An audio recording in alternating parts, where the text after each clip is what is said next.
ny tenin'andriamanitra solika vitaiza.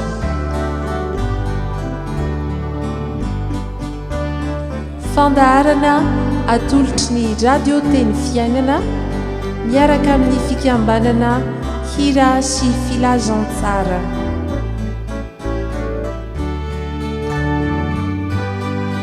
Fitarian-kevitra ho amin'ny fandiniana ny soratra masina isan'andro. Fa tsy menatra ny filazantsara ao fa herin'Andriamanitra ho famonjena izay rehetra mino izany. Ny tenin'Andriamanitra solika fitaiza.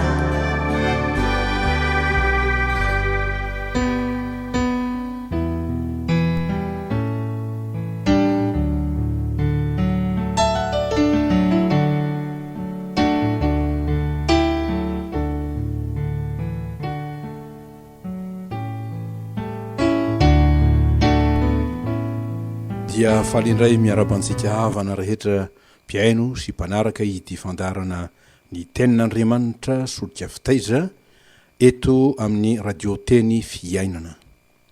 Ny lohahevi-dehibe nomena mombanjintsika mandritra ity herinandro vaovao ity dia ny hoe amin'ny anaran'ny Tompo fantaro Andriamanitrao, fantaro Andriamanitrao.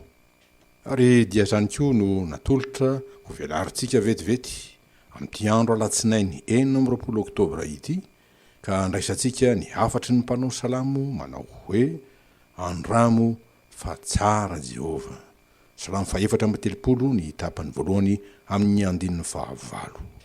Marina sy tsindrina avy hatrany fa ny lohahevitra dia tsy hoe fantaro Andriamanitra. Mety anaovan'ny sasany ady hevitra tsy hitalany ary tsy dia misy vokiny zany, fa hoe fantaro Andriamanitrao. Zay tsy inona fa fitaomana asy ianao hitady azy sy hahita azy ary indrindra halala azy mivantana sy manokana ka ho afaka hiteny tahaka ny Tomasy mpianatry ny Tompo manao hoe Tompoko sy Andriamanitro amin'ny janona toko fa 20 zany. Fa efa tonga tety amintsika tokoa Jesosy ary amin'ny alalan'ny teniny velona sy mahery dia mbola tonga mamangy antsika izy. Fa ny fandrenesana ny hoe fantaro Andriamanitrao dia tsy ambambana fa to masadakitra ihany tokoa. Nahoana ho ianao? Satria izany dia mampanontany hoe Andriamanitra inonao sy ivavahanao ve dia tsy fantatrao akory.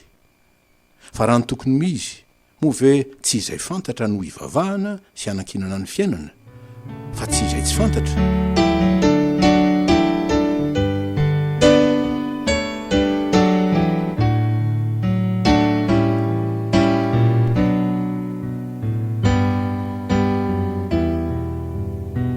Ny fikendren'ny Tompo antsika dia ny mba hahalalantsika tsara izay ino antsika sy ivavahantsika.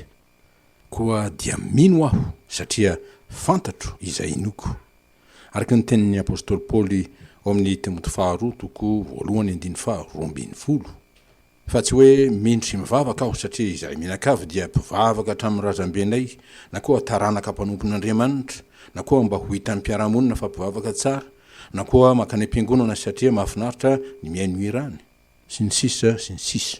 Mazava ny fanambaran'i Jesosy tamin'ilay vehivavy Samaritana nyresaka taminy manao hoe raha vehivavy mino ahy, fa avy ny andro ka tsy amin'ity tendrombohitra ity na any Jerosalema aza no ivavahanareo amin'ny iray.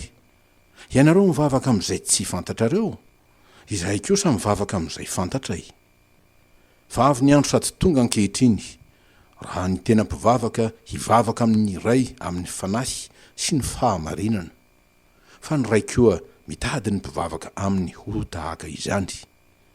Andriamanitra dia fanahy, ary izay mivavaka aminy tsy maintsy mivavaka amin'ny fanahy sy ny fahamarinana. Ny teny eo amin'ny filazantsarany Jaona 4:20 izany.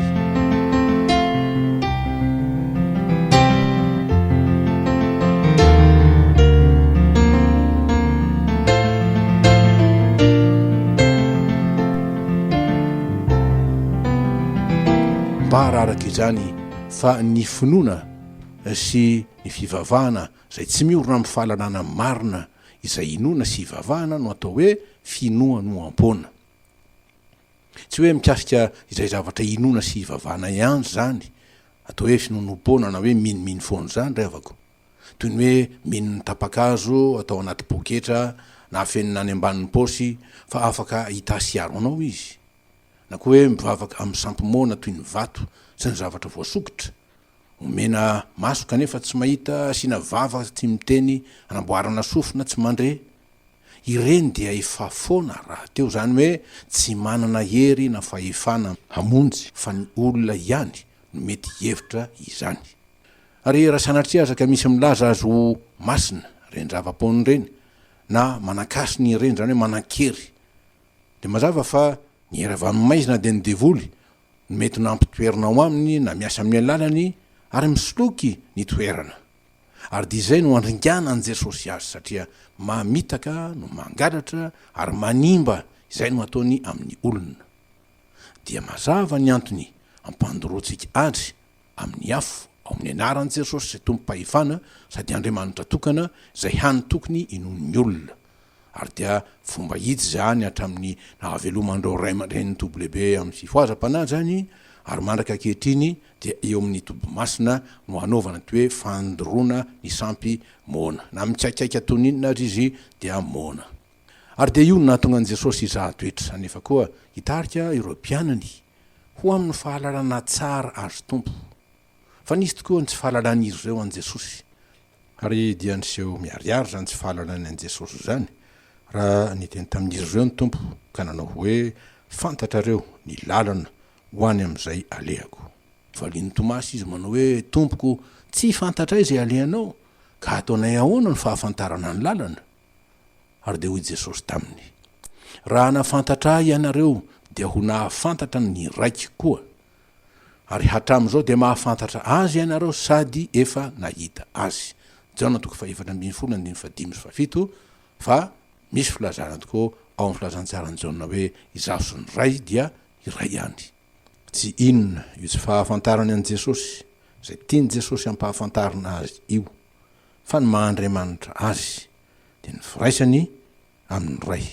Ary dia toraka izany koa ny nahazo an'ny Filipo, mpianatra ny tompo namany Tomasy, araka ny voasoratra hoe ny anaran'ny tompo hoy Filipo tamin'ny Jesosy zany, tompoko, haseho ianay ny ray dia ho ampy anay izany. Hoy Jesosy taminy, zay elizay no efa nitoeraka teto aminareo ka tsy mbola fantatrao ihany avao ry Filipo. Izay nahita ahy dia nahita ny ray, ka ahoana no anaovanareo hoe haseho anay ny ray? Tsy mino vahy ianao, fa izaho ao amin'ny ray ary ny ray ato amiko. Ny teny zay lazaiko aminareo dia tsy avy amiko zany lazaiko zany, fa ny ray mitoetra ato amiko no manao ny asa. Mino ahy fa izaho amin'ny ray ary ny ray ato amiko, fa raha tsy izany dia mino ahy noho ny asa ihany aza. Filazany tsara ny Jaona 4:15 ka hatramin'ny 1:20. Ary dia ny fahatsapana, ny tsy fahatanterahany to mpianatra zany sy ny tsy fampinirizao ny fahalalan'ny tompo zay efa nifidy azy ary arahany. Dia izany mbola nampiteny tokoa ireo mpianatra hanao hoe tamin'i Jesosy no ny angavy, tompo ampitomboy ny finoanay. Araka ny Liko 7:15 zany. Dia antony-javatra zay tena mampisaintsaina antsika indrindra zany.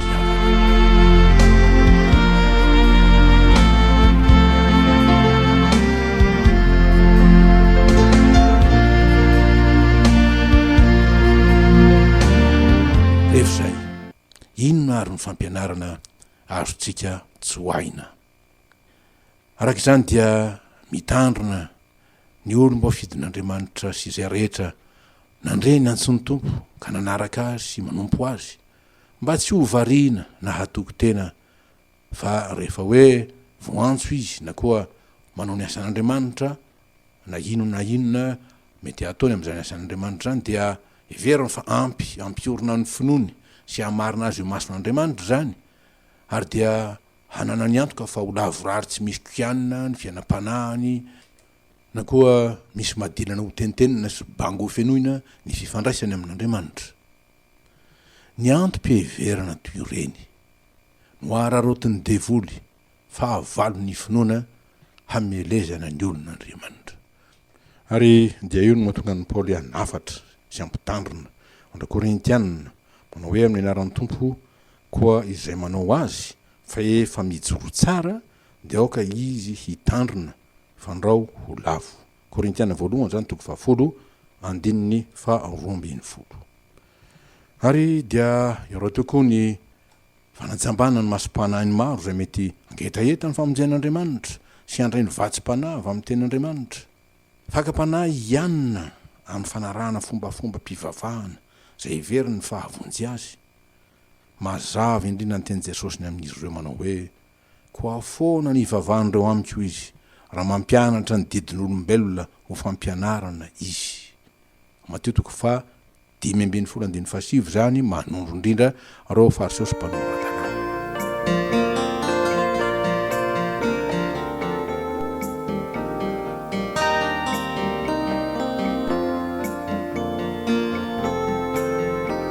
Arak'izay revako fantaro Andriamanitrao. Fantaro Andriamanitrao fa tsy hoe Andriamanitra fotsiny isika. Fa tamin'ity andro ty dia fantaro Andriamanitrao ary dia andramoka izao fa tsara Jehova ary sambatra zay olona mialoko aminy.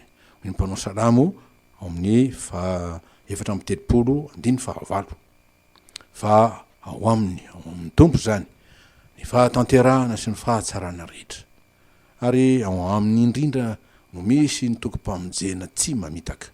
Ao amin'ity fiainan'ity zany na ao amin'ny ho avy dia fiainana mandraka zay fa santaritsika sady rehefa nandray tokoa an Jesosy ho Tompo sy mpamonjy antsika isika.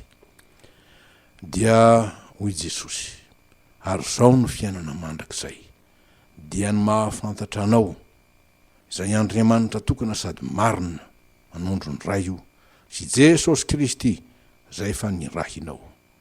Razany tsara araka ny Jaona 7:7 koa dia fantaro Andriamanitra.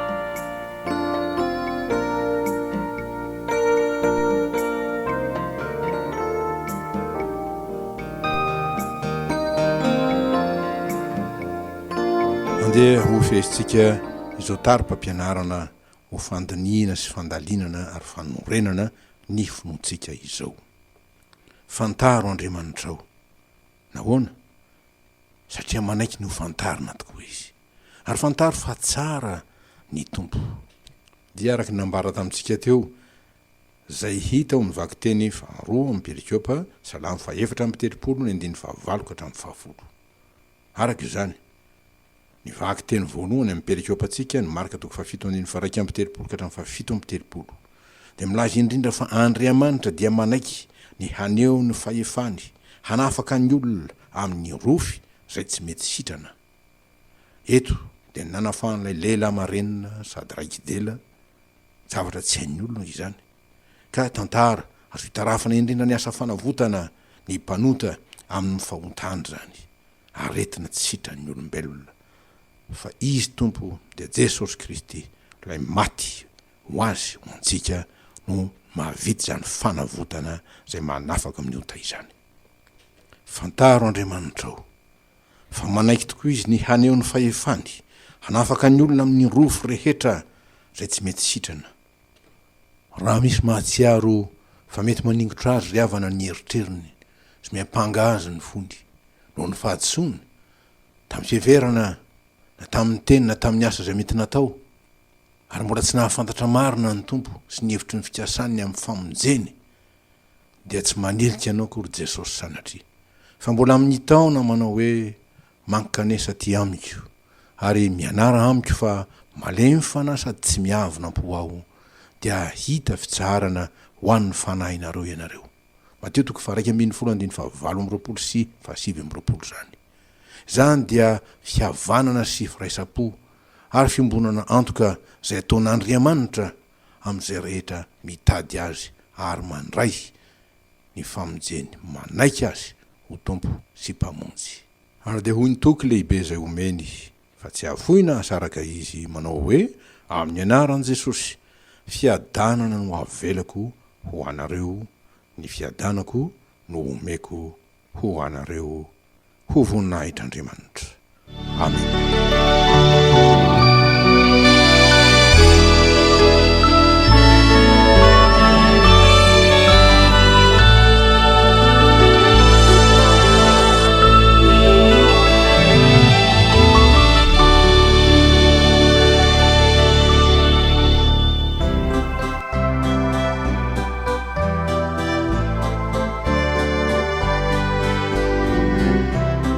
Ny tenin'Andriamanitra solika fitaiza.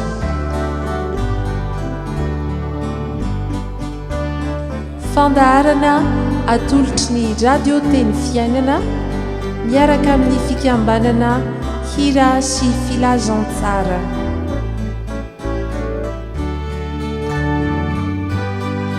Fitarian-kevitra ho amin'ny fandiniana ny soratra masina isan'andro. Fa tsy menatra ny filazantsara ao fa herin'Andriamanitra ho famonjena izay rehetra mino izany.